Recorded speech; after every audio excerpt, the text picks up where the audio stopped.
Hello friends, आज मैं topic लेकर आई हूँ history of Uttarakhand general knowledge. Uttarakhand का जो इतिहास है, पहला था प्रागैतिहासिक काल, जिसमें स्रोत परावर्तित स्रोत वगैरह बताए गए हैं। दूसरा है आद्यैतिहासिक काल, जिसमें धार्मिक स्रोत वगैरह हैं। और तीसरा है ऐतिहासिक काल, जिसमें प्राचीन, मध्य और आधुनिक काल के बारे में बताया गया है। पहले हम डिस्कस करेंगे प्रागैतिहासिक काल।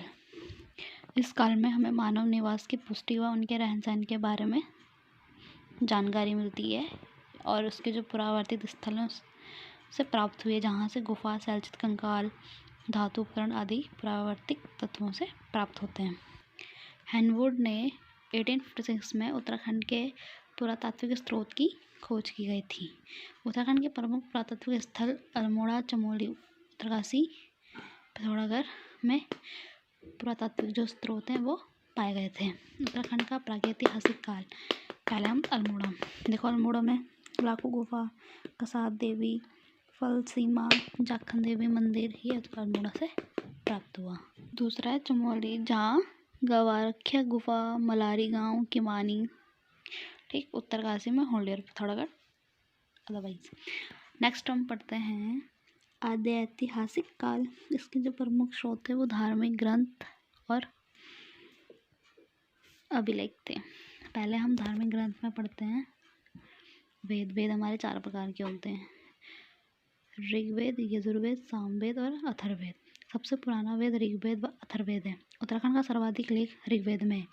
ऋग्वेद में उत्तराखंड को देवभूमि और मुनीषियों की पूर्ण भूमि कहा गया है। ऋग्वेद के अनुसार प्रलय के बाद इस क्षेत्र के प्राणा ग्राम में सप्त ऋषियों ने अपने प्राणों की रक्षा की थी और यही से पुनः सृष्टि प्रारंभ हुई थी। ब्राह्मण ग्रंथ यज्ञों तथा कर्मकांडों के विधान और इनकी क्रियाओं को समझने के लिए आवश्यक होते हैं।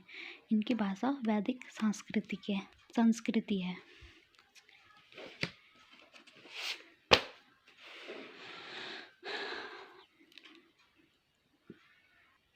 पुराण 18 हैं, जिसमें सबसे बड़ा पुराण स्कंद पुराण है। वह सबसे पुराना पुराण मत्स्य पुराण है।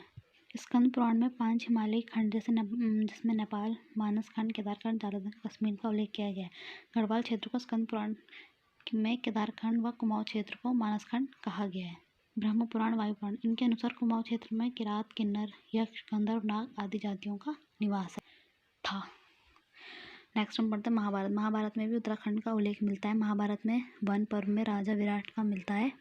महाभारत में वन पर्व में हरिद्वार से केदारनाथ तक के क्षेत्रों का वर्णन किया गया है, यह उसमें मिला है।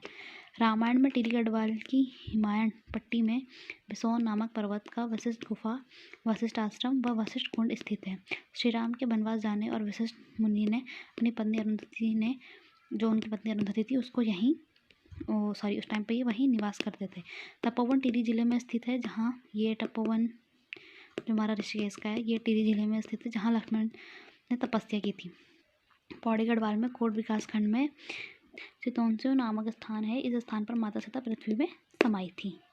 बाकी इसके प्रमुख मंदिर जाखन देवी, वैनिगम। इसका जो प्रमुख उल्लेख है वो कालसी शिलालेख और राजकुमारी ऐश्वर्या का लाखामंडल शिलालेख है।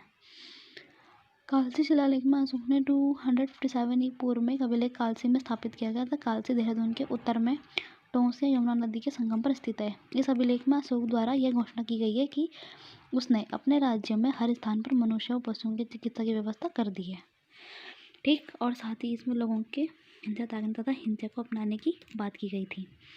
राजकुमारी ईश्वरा का लाखामंडल शिलालेख, देहरादून के जौनसर बाबर स्थित लाखामंडल में राजकुमारी का शिलालेख प्राप्त हुआ था। बाकी ऐतिहासिक काल में 3 है: प्राचीन, मध्य और आधुनिक। प्राचीन काल में कुणिन शासकों का शासन, पूरा राज्य। मध्यकाल में कत्यूरी शासन, कुमाऊं का चंद राजवंश, गढ़वाल राघवंशकारी मध्यकाल में